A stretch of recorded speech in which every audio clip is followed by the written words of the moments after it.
Welcome to Booked, the bookstore education podcast brought to you by the American Booksellers Association. This episode is part of our Indies Introduced series, where we spotlight debut authors handpicked by booksellers from around the country. In each episode, a bookseller from the Indies Introduced panel will interview the author of a debut title featured in our program. Hi, my name is Fisher Nash at Carmichael's Bookstore in Louisville, Kentucky, and I'm here with Delali Adjoa, who was born in Togo to Ghanaian parents but grew up in Canada, where she traded sunny cottons for wool toques and snowsuits. She has been chasing warmer weather ever since. Delali writes fiction centered on identity, freedom, and family, and loves the American South for the stories it has buried. She is a graduate of the University of Kentucky and Georgetown University. So I loved the Free Verse Society from the very beginning that I read it. When Jay is starting a new school, she's got some baggage that she's bringing in from her past. She's feeling isolated and she runs into the wrong bathroom to hide. It's a great opening. It really pulls you right in. And you portray the intensity of high school emotion so authentically. I was immediately pulled into the story. And the thing that made this book a standout for me, made me want it for Indies Introduce, was the real life struggles you portray in the book, which I hear a lot from teens or parents, and they're looking for those real life things for their teen readers. You have adoption, grief and loss, a parent's addiction, friendship, the loss of friendship. These are all like really real stakes in your novel, but you don't sensationalize these themes. You have a real sense of grace and care for your characters, which is why I wanted it for Indies Introduce. So I reread this novel in preparation for our conversation. And I was struck all over again with the intensity of your character's emotions. And there's this beautiful line on page 211 when a teacher, Mrs. Aldana, says to Derek, who's the male lead, that's a lot for anyone to hear, that you aren't good enough for the love you want. And it just hit me so hard. Ugh. And your book reminds me of some of my favorite young adult novels from my teenage years, the ones that didn't shy away from those big topics.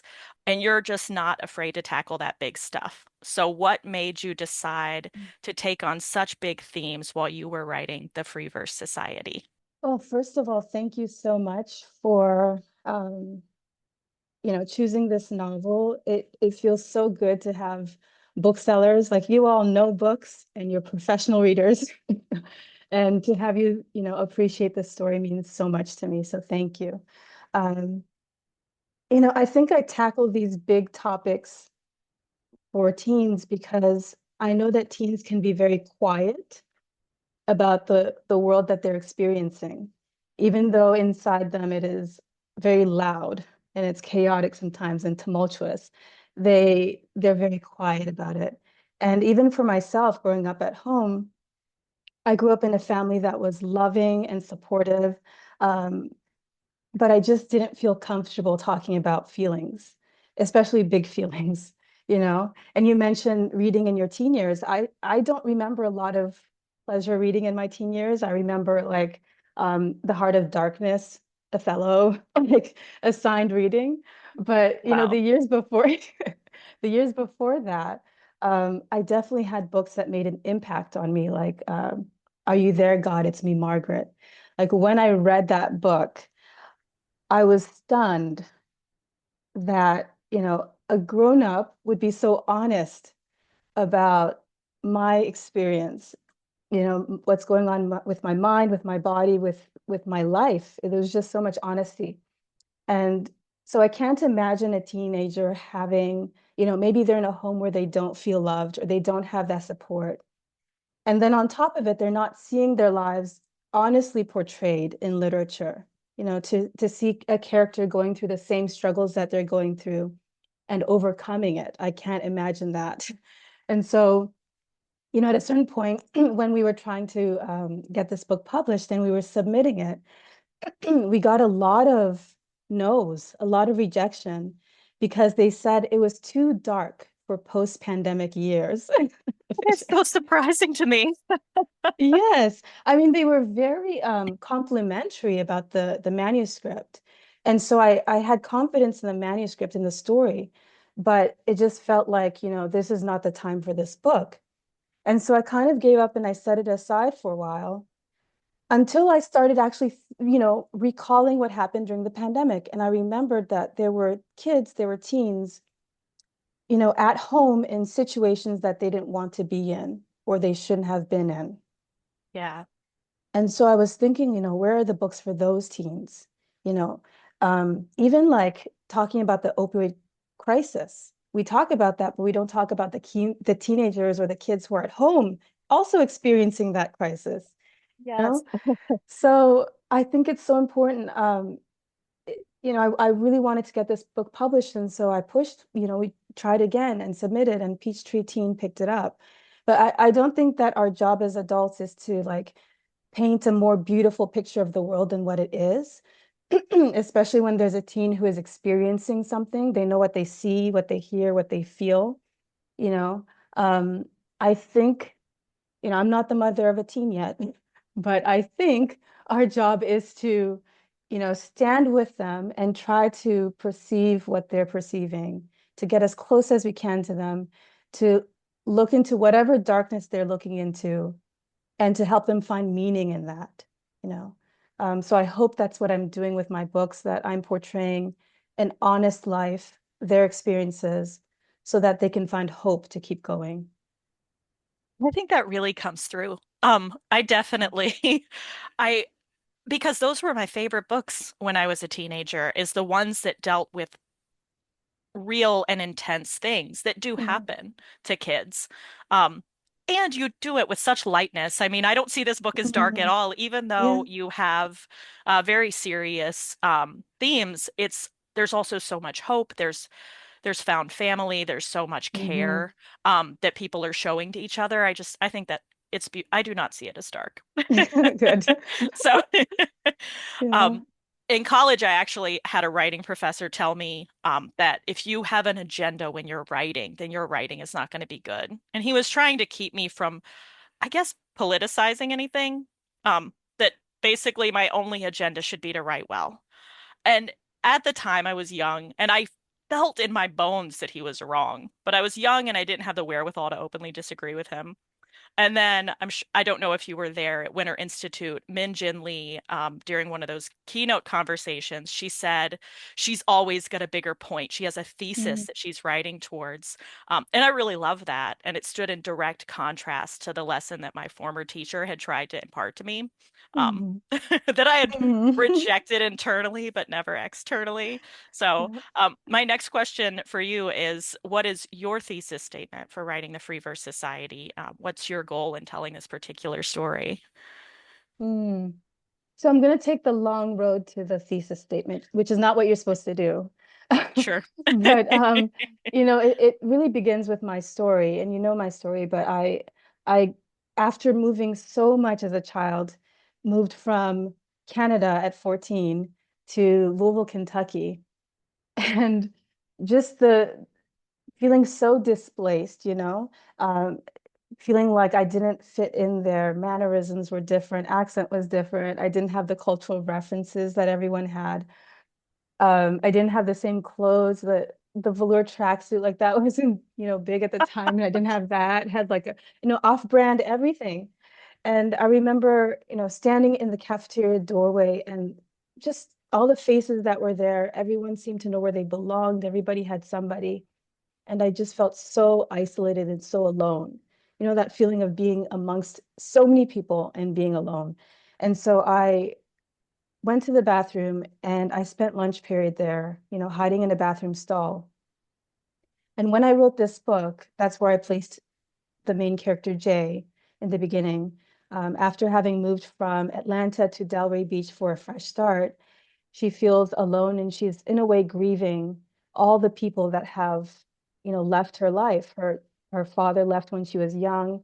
Her relationship with her mother is broken. And then maybe the biggest heartbreak for her was leaving or placing her baby in adoption when that's not what she wanted to do. And just like I did, Jay finds her people, and for her, it's in the Free Verse Society, the school poetry club. Yes. And Derek as well. Derek eventually gets there too.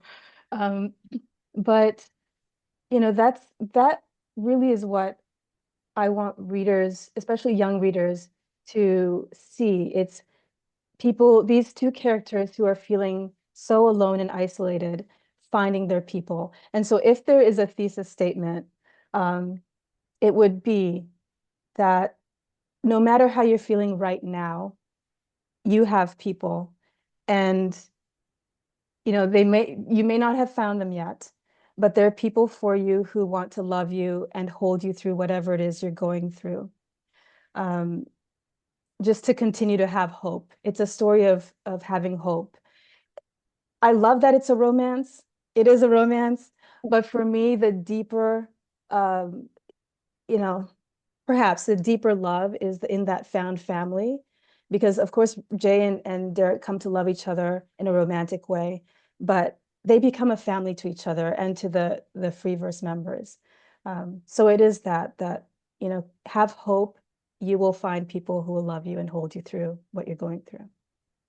That really does come through. And it also leads so perfectly to my next question, Mm, um, which is one of the things I love about the book. And that's the community you build around Jay and Derek. Um, both of them have a lot of people in their lives that have failed them and caused them pain. But there's so many other people who show them love and care about them deeply. One of my favorite characters, besides Jay and Derek, mm. I think might be a little surprising once people read the book, and that's Uncle Rowan, Oh because yeah. he's so strict. He's Yeah. so strict, and he's like a recurrent source of pain and confusion for both Jay and Derek and the things that he says to them. They feel Mm, that real harshness of his judgment.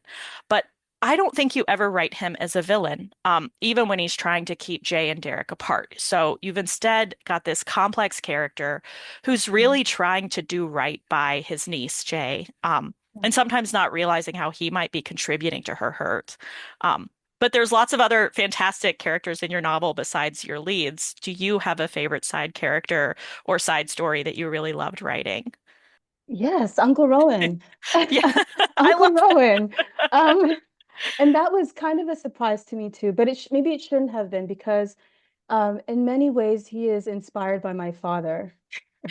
And so at some point in the writing, in one of the drafts, it kind of struck me that, oh my, I'm writing my dad into this book. And there are a lot of differences, but one thing at least that is similar is this push for excellence and education. And there's that scene where Jay comes back from the first day of school poetry club, and he asks her where she's been. And when she tells him she was at the poetry club, he's like, we'll talk about it later. That reminds me so much of my childhood because um my dad would say, reach for the moon, and if you fail you'll land among the stars. So it was always about pushing for the highest. Coming from an immigrant family, you want your kids to do better than you did. you know and so as a young girl, I wanted to be a writer, but the question was, what are you going to do with that? And so in my high school, my yearbook, I wrote, in 10 years, I'll be practicing medicine or writing novels. So it was these two paths. One was my parents, and so I Oh, did wow. pre-med, but the other was mine. It was my hope for myself. And so I eventually got there. But I appreciate what my dad did. I appreciate what my parents did, this pushing for, always trying my best. Um, that kind of makes me feel old as well because there's Jay who I identify with her mind as, I remember that period of my life, but I'm starting to more and more identify with Uncle Rowan's ideas. And at times I'm like, he's kind of right, sorry, but he's right. So yeah, he's become a character that is very dear to me. And yeah, I'm not surprised. I'm not surprised that you love him. You also had some strict parents who Mm, had their own goals for me as well. yes. Yeah, that I thought you dealt with him so well. And I feel like it's very easy for a writer to make that kind of character like Mm, an easy villain. But you don't yes. do that. You don't take that way out. And I really like that. I like that Yeah. choice a lot. Thank you. Um, one of the other memorable side characters that I really loved was Mrs. Aldana, the teacher that buys Derek's former home, and gives him the opportunity to join the poetry club as opposed to, being turned into the cops. Yeah. Um, what about some of your teachers, good or bad? You don't have to name the bad, and how they Hmm. inspired or maybe annoyed you. Yeah. Wow. So I remember my sixth grade teacher. It was during a parent-teacher conference, and she was just, raving about my writing. She said she's going to be a writer one day. She just writes excellent. And I found my yearbook at the time and this little like paragraph that I wrote, and it was absolutely horrible, horrible writing. So I don't know what she meant. I don't know what she saw in my writing at the time. But she was right that I did end up becoming a writer. There's one teacher and the counselor in the book, Mr. Corrigan, that is actually named after my Spanish teacher, my high school Spanish teacher, Mrs. Corrigan. And she was so, whenever she saw there was a spark of interest in someone for learning, she just, pounced. She just wanted to foster that love. And she took me to festivals and um, I think she placed me as the president of the Spanish club. I don't remember there being a vote, but she made me president of the Oh. Spanish club and just was so encouraging. She would have loved this book. She's not here anymore, but she would have loved this Oh. book. It was during COVID that she passed. So almost got to share that with her. But there's the name that I had for that counselor character previously was also a teacher that I had. Um, and and I realized I didn't want his name in the book because my memories of him were he used to frustrate our class so much because he would never admit when he was wrong and he was wrong so often, you know. So I was like, I don't want that frustration. He had a fine name. I liked his name, but I was like, I do not want to put that in the book. So I changed it from his name to Mrs. Corrigan. Yeah. Oh, I love hearing that. We all have those teachers that are Yes. irritating, I think. Yeah. I've got some that definitely inspired me the opposite of Really? probably what they wanted. Oh, yeah. Um, I love hearing your teachers. And my last question for you is you have already gained a devoted reader out of me and several bookseller panelists from Indies Introduce. And I hope you're going to gain many devoted readers now that the book is out in the world. I'm so excited. I put my shelf talker on it the other day. I was really excited to Yay. do that. So, what is next for you? Are you working on a new writing project? Ah, boy. So I can say for the past like 3 months, I had just the hardest time even choosing a project because I have books in my head that live there for years. And I'm also a very, very indecisive person. So I had to I had to consider, what's the book that's best to follow Freeverse and what's next. But I've I have also it's written into my bio, but I have this love of history and I don't know, I was struggling with when do I start incorporating that genre. So this book that I'm working on right now is contemporary with a little sprinkle of history. Ooh. Yes, and there will always be big, heavy topics, themes in my books. And so this one will also, be hopeful, hopefully. It will start with a little bit of darkness and bring in the light. And I really hope people will love it. But I'm excited. I'm really excited for it. Um, Oh. yeah. Well, I'm excited to read it. I'm just really looking forward to seeing whatever you do next. I think it's going to be Thank fantastic. you. If you ever need a beta reader. Oh, absolutely. Oh, Absolutely. yeah, I would love that. That's so cool. So, Thank you. uh, booksellers, if you're looking for a real life, wonderfully written, beautiful romance, you should stock the Freeverse Society in your store. It's wonderful, perfect for kids who are looking for something that has real stakes. Mm. So Thank you so much for talking to me today, Delali. Yes. Thank you so much for everything, for the blurb, for the call, for just your support. I did not know this existed. Indies Introduce, American Booksellers. I had no idea, and you all are such a force. You're so just so supportive of authors, and I'm eternally grateful. Thank you so much. Thank you. Thank you for listening to Booked, the bookstore education podcast brought to you by the American Booksellers Association.